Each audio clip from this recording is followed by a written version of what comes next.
एक बार की बात है। एक आदमी सो रहा था और उसकी नाक के ऊपर 3 चींटियां आकर बैठ गईं। वे तीनों चींटियां आपस में बात करने लगीं।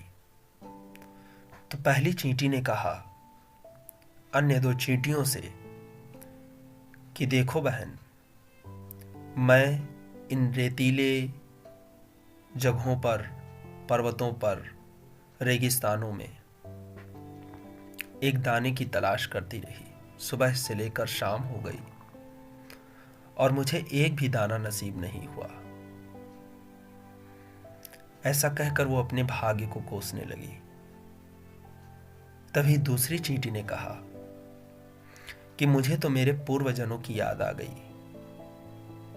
वे भी मेरी ही तरह ऐसे ही एक दाने के लिए भटके होंगे। मुझे भी कुछ नहीं मिला।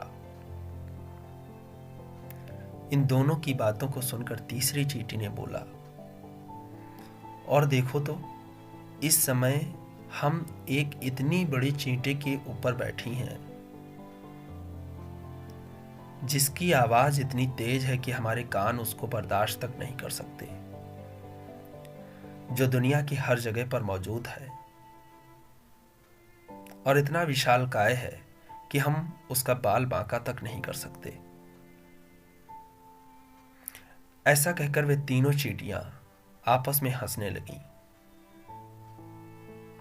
और तभी उस सोते हुए इंसान की नींद खुल गई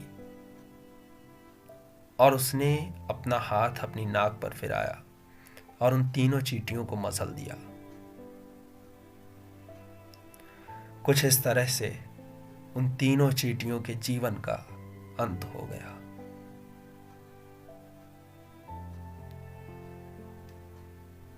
आप इस कहानी से क्या सीख पाए? अवश्य बताएं।